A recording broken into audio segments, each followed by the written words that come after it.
कैसे हैं आप लोग। आई होप आप सब लोग अच्छे होंगे और अच्छे से पढ़ाई कर रहे होंगे। स्वागत है बच्चों मेरे YouTube channel chemistry classes by Aman Thakur.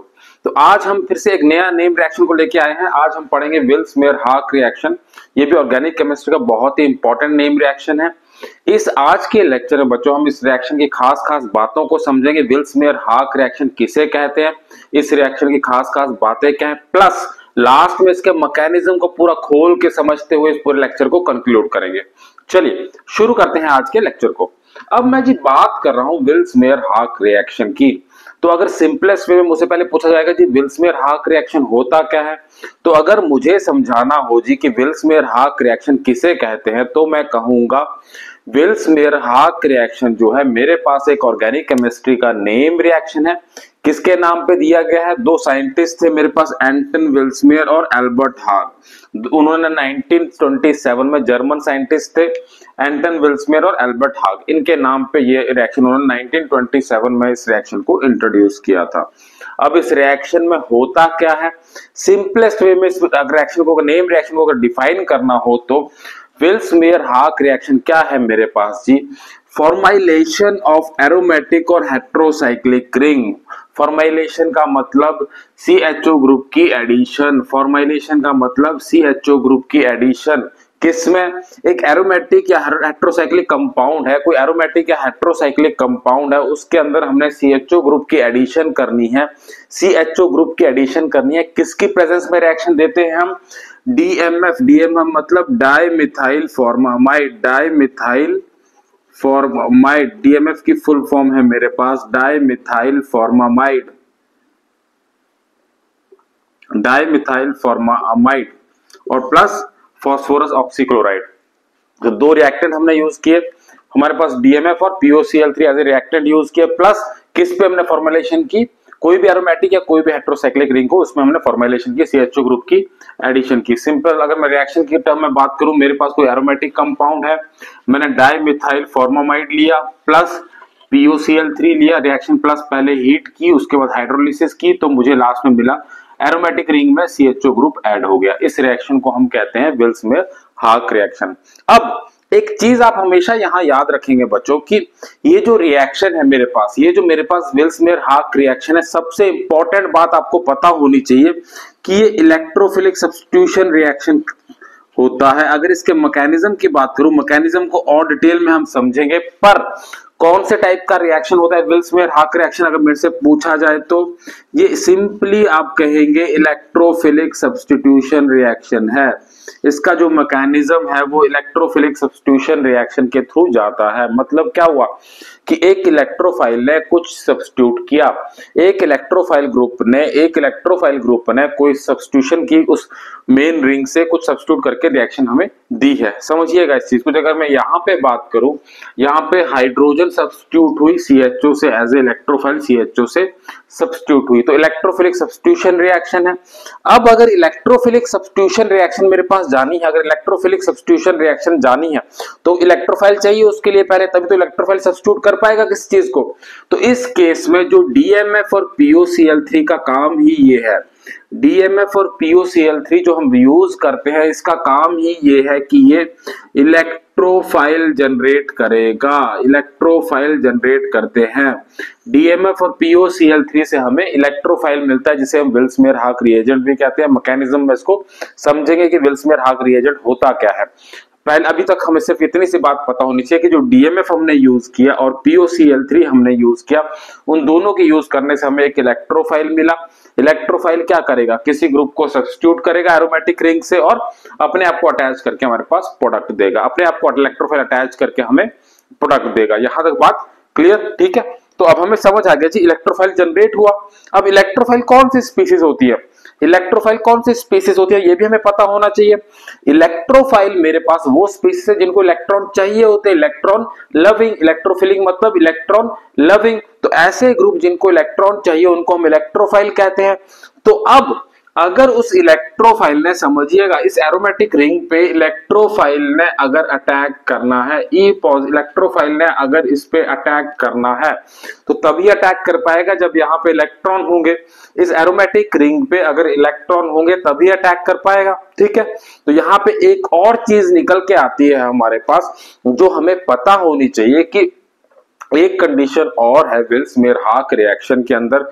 ये तो हमें पता चल गया कि रिएक्टेंट कौन कौन से, एक एरोमेटिक कंपाउंड चाहिए, एक डीएमएफ चाहिए और एक POCl3 चाहिए और लास्ट में CHO ग्रुप लगेगा उस पे एरोमेटिक रिंग के ऊपर। बस अब हमें इलेक्ट्रोफाइल जनरेट हुआ, इलेक्ट्रोफाइल को इलेक्ट्रॉन चाहिए एरोमेटिक रिंग से तभी वो अटैक करेगा।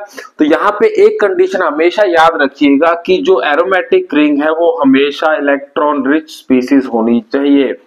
इलेक्ट्रॉन रिच स्पीसीज होगी तभी हमारे पास विल्स-मेयरहॉक रिएजेंट जाएगा। कहां पे? जो ये एरोमेटिक जिस पे हमने फॉर्मुलेशन करनी है, जिस कंपाउंड पे हमने फॉर्मुलेशन करनी है वो इलेक्ट्रॉन रिच होना चाहिए। तो यहां तक बात क्लियर, सिंपल। विल्स-मेयरहॉक की खास जनरल बातें जो है वो हमें समझ आ गई। अब आते हैं इसके अगले जो सबसे इंपॉर्टेंट मुद्दे पे है, इसके मैकेनिज्म को डिस्कस करते हैं डिटेल में। मैकेनिज्म की हम बात कर रहे हैं, मैकेनिज्म के उसको हम दो हिस्सों में तोड़ सकते हैं बच्चों। पहला के हिस्सा जो है, पहले में हमने डीएमएफ और POCl3 से जो मैंने बात की थी, इलेक्ट्रोफाइल जनरेट होता है या विल्स-मेयरहॉक रिएजेंट होता है, उसका क्या मैकेनिज्म है।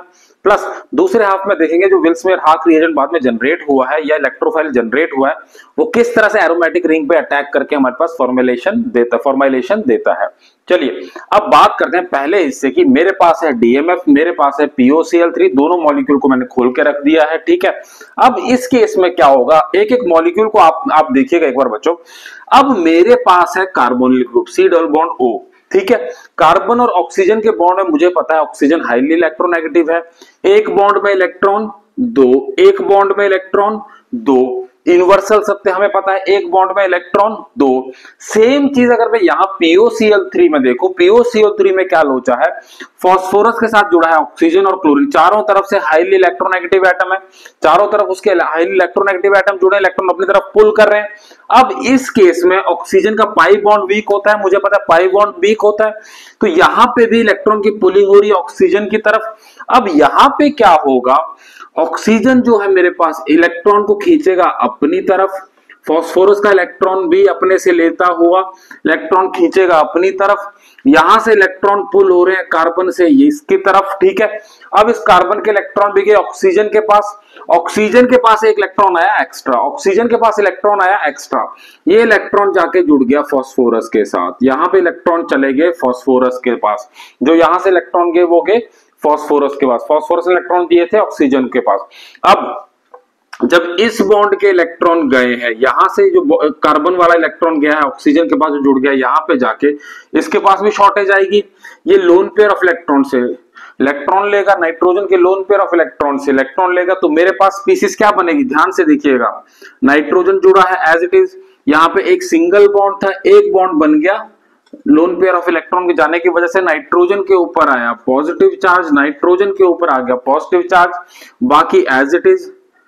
दो मिथाइल ग्रुप लगे हैं CH3 एज इट इज, आगे कार्बन, कार्बन के बाद अब कार्बन के साथ जुड़ा है हाइड्रोजन, हाइड्रोजन जुड़ा है एज इट इज। यहां पे ऑक्सीजन के साथ बचा सिर्फ एक सिंगल बॉन्ड और ऑक्सीजन ने बॉन्ड बनाया फास्फोरस के साथ P, यहां पे ऑक्सीजन के ऊपर आया negative charge Cl as it is, दो Cl एज इट इज, हमारे पास बन गई ये स्पीसीज। यहां तक बात क्लियर। अगर आप इलेक्ट्रॉन के मूवमेंट को समझेंगे तो आपको मैकेनिज्म इजीली समझना शुरू हो जाएगा। यहां तक आप चीजें समझ जाएंगे तो आप इजीली आपको चीजें समझ आएंगी, ठीक है। अब यहां तक बात होगी क्लियर मेरी। अब क्या होगा, अब मैंने एक चीज कही थी कि ऑक्सीजन के ऊपर नेगेटिव चार्ज आ गया। अब ये ऑक्सीजन भाई साहब कहेंगे कि मेरे पास नेगेटिव चार्ज है, मुझे न्यूट्रलिटी चाहिए, मुझे न्यूट्रल बनना है, भाई मुझे न्यूट्रल बनना है, न्यूट्रल बनने का कोई ऑप्शन मुझे दीजिए। तो वो क्या कहेगा, मुझे न्यूट्रल बनने का जब ऑप्शन मांगेगा, ऑक्सीजन दोबारा अपना इलेक्ट्रॉन छोड़ेगा फास्फोरस के ऊपर, फास्फोरस के पास इलेक्ट्रॉन आएंगे तो इसके पास इसकी वैलेंसी पूरी हो जाएगी। तो इन तीन क्लोरीन में से एक को कहेगा भाई क्योंकि आप वापस चले जाइए इलेक्ट्रॉन लेके, क्योंकि मेरे पास इलेक्ट्रॉन ऑक्सीजन से आ चुका है, मेरे पास इलेक्ट्रॉन ऑक्सीजन से आ चुका है, आप इलेक्ट्रॉन लेके बाहर चले जाइए, आप इलेक्ट्रॉन लेके बाहर चले जाइए। तो इससे क्या होगा, इलेक्ट्रॉन लेके बाहर जाए, क्योंकि हमें पता है जो हैलोजन होते हैं बहुत ही गुड लिविंग एजेंट होते हैं एज कंपेयर टू ऑक्सीजन।